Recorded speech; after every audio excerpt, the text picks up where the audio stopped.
In 2500 BCE, Egyptian slaves fanned jars of water to cool rooms for pharaohs. That porous clay exploited a law of physics so powerful it can drop the air temperature by 30 degrees without electricity. Every ancient civilization mastered this. Then the air conditioning industry buried it. By the end of this video, you will discover how a $15 bucket replicates what the Egyptians knew and why your landlord will not tell you. The science behind this is not theory.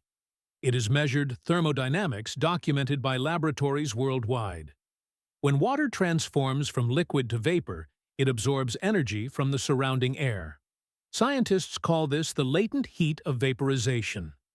At 30 degrees C, that number is 2430 J per gram of water.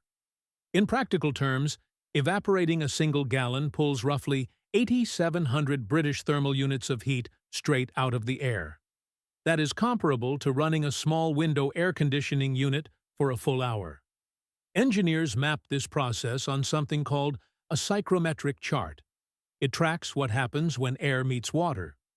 The cooling potential depends on one critical measurement, the gap between dry bulb temperature and wet bulb temperature.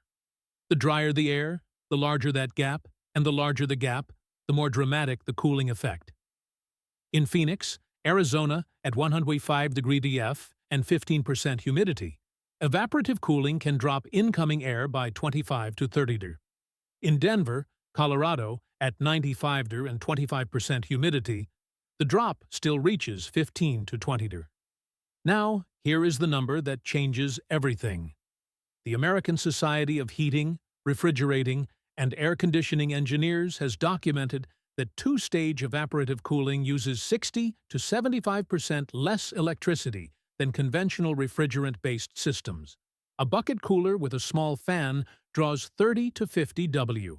A window air conditioning unit draws 500 to 1,500 W for comparable personal zone cooling. That is a ratio of 10 to 1, sometimes 30 to 1. The physics is not subtle. It is overwhelming. But here is what makes this truly remarkable. We did not discover this physics. We inherited it from civilizations that mastered it thousands of years before electricity existed. In ancient Egypt, around 2500 BCE, frescoes depict servants fanning large clay vessels filled with water. Those vessels were made from marl clay found along the margins of the Nile Valley. Workers fired the clay at temperatures that left it porous.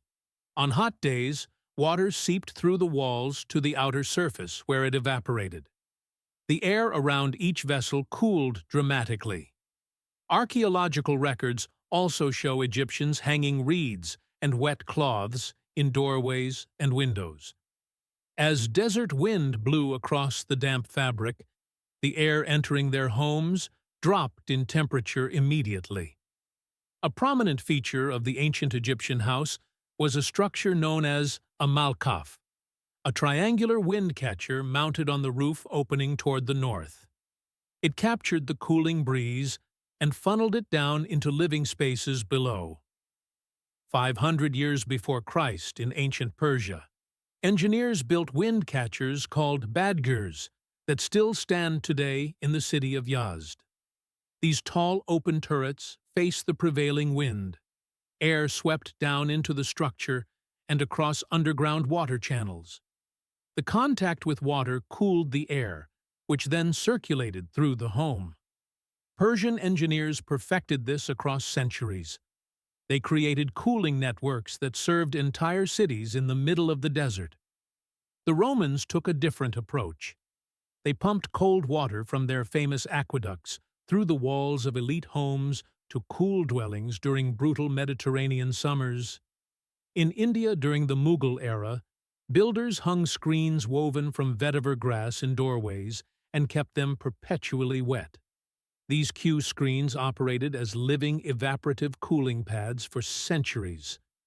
In the American Southwest, native peoples built homes from adobe and poured water over the thick earthen walls.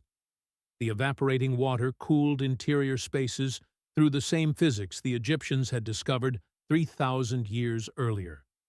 5,000 years of proven engineering. Every major civilization on every continent independently arrived at the same thermodynamic principle. Then, in less than 1 century, it vanished from Western construction entirely. The machine had arrived, and everything that came before had to be erased.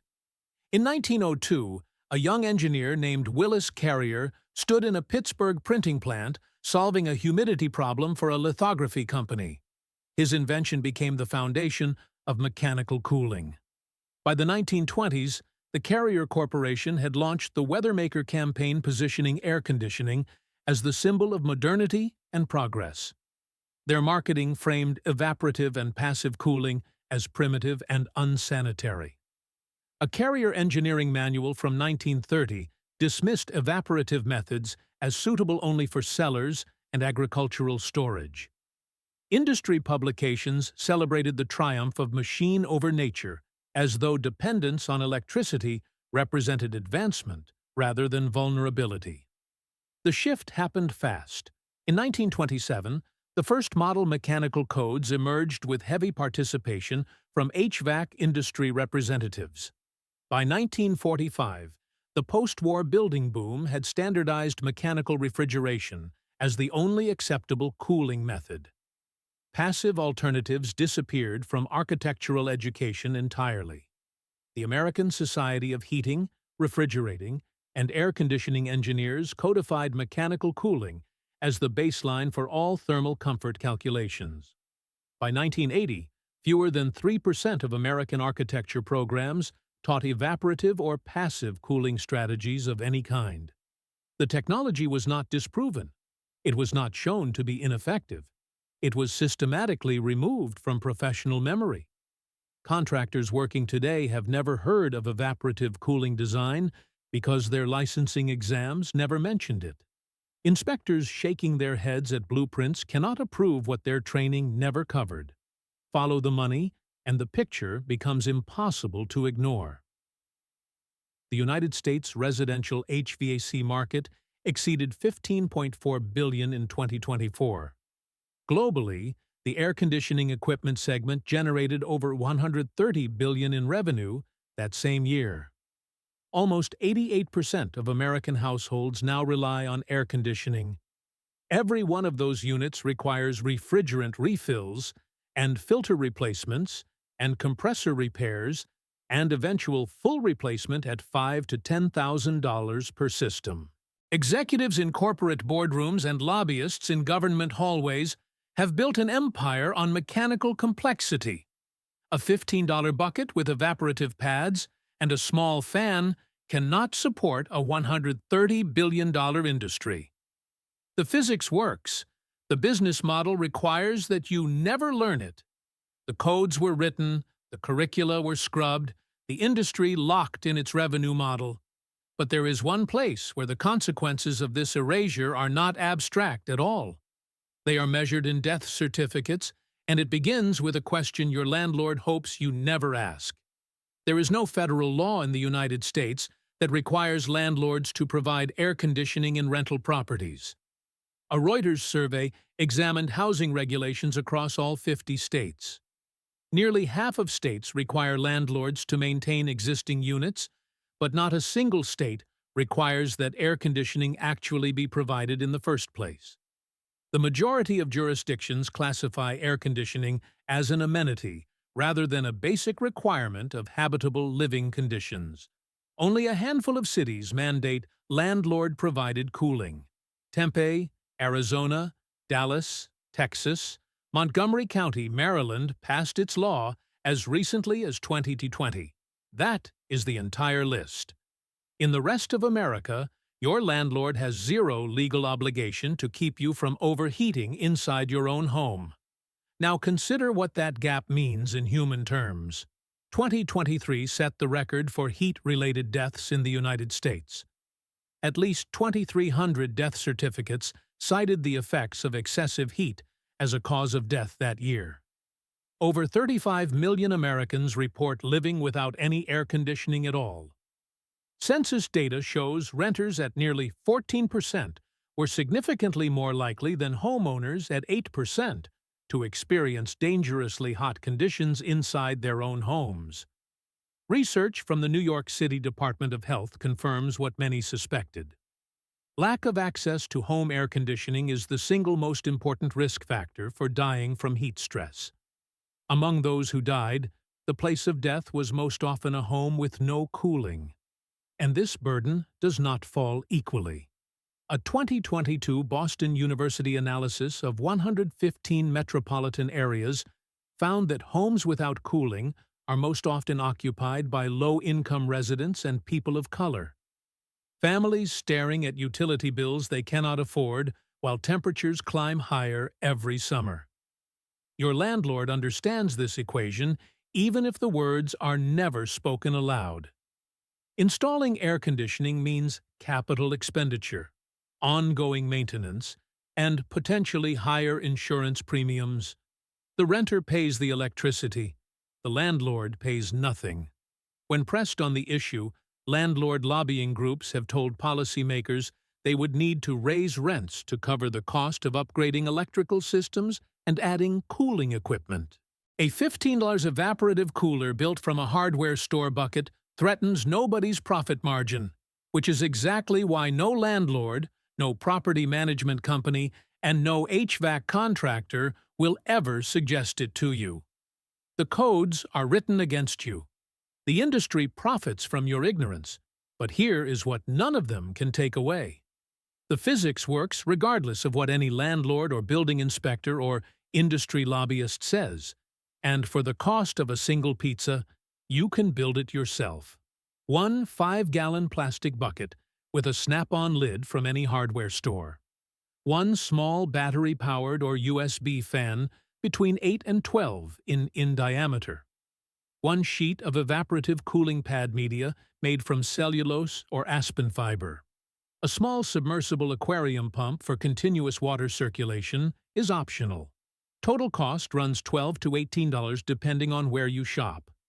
Operating cost for 8 full hours of cooling comes to roughly 2 to 5 cents in electricity.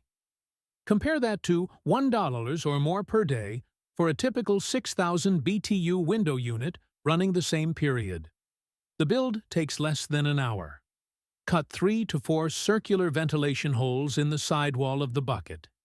Each hole should measure roughly 2 to 3 in diameter. Roll the evaporative cooling pad into a cylinder and press it flush against the inner wall of the bucket. Every bit of airflow must pass through that wetted media.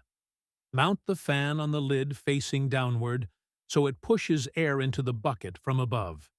Air is forced through the saturated pad and it absorbs the latent heat of evaporation. It exits through those side openings cooled by 10 to 20 degrees Fahrenheit, depending on your local humidity. Now, here is where honesty matters more than hype. This is not a replacement for whole house air conditioning. This is personal zone cooling, directed airflow that cools the person, not the entire structure. In dry climates across the American Southwest, the Mountain West, and the High Plains, this performs remarkably. In Phoenix, Denver, or Albuquerque, where relative humidity sits below 30%, the temperature drop is dramatic and immediate. But in humid climates along the Gulf Coast or throughout the Southeast, effectiveness drops sharply. The air in those regions already carries heavy moisture. High humidity slows evaporation. Slower evaporation means less cooling. That is not a flaw in the design. That is the physics telling you which tool fits which environment. Humidity management inside the room matters just as much. You must crack a window or provide an exhaust pathway. Evaporative cooling adds moisture to every cubic foot of air it touches. If that moisture has nowhere to go, humidity builds until evaporation stalls, and the cooler becomes useless. Fresh air exchange is not optional. It is what makes the system function. Water consumption runs about 1 to 2 gallons per 8-hour session. Soak the pad thoroughly before first use for immediate cooling. Refill the bucket as water levels drop throughout the day. Keep the pad clean and replace it when mineral buildup reduces absorption. A well-maintained setup lasts an entire summer season on a single pad. Maintained properly, this system operates on the exact same thermodynamic principle that cooled Persian emperors, Roman senators, and Egyptian pharaohs. The only difference is the container. Every evaporative cooling pad, every wet cloth hung in a doorway, and every clay pot sweating in a desert window exploits the same 2,430 J per gram that the Egyptians discovered 4,500 years ago. The water evaporates, the air cools. The physics has never once changed. For most of human history, this was simply how buildings stayed cool. Persians built wind catchers in Yazd that still function today. Romans circulated aqueduct water through villa walls on the Mediterranean coast. Native Americans poured water over adobe in the desert southwest. Mughal builders hung wet vetiver in every doorway across the subcontinent. 5,000 years of proven engineering spanning every continent. None of it patented, none of it metered, none of it billed to anyone monthly. Then, in less than 1 century, an industry now worth over $130 billion convinced the Western world that the only way to stay cool required a compressor, a refrigerant charge, a licensed technician, and a monthly utility payment. They wrote the codes. They shaped the curricula. They sent lobbyists into government hallways and seated executives on standards committees. And they made certain that the simplest, most accessible cooling technology in human history never appeared in a single licensing exam, building inspection manual, or landlord obligation statute. But they cannot repeal thermodynamics. The water still evaporates, the air still cools. And for $15 at any hardware store, you can build what 5,000 years of human civilization already proved works. The knowledge survived because physics does not care about marketing budgets, regulatory capture, or billion-dollar lobbying campaigns. It simply works. The physics has been waiting. It has always been waiting. If this exploration of ancient cooling and modern suppression changed how you view the world around you, please subscribe to the channel and like this video. We are dedicated to unearthing the history and science they tried to bury. Let's cultivate a smarter future together. The next hidden treasure of knowledge will be revealed soon.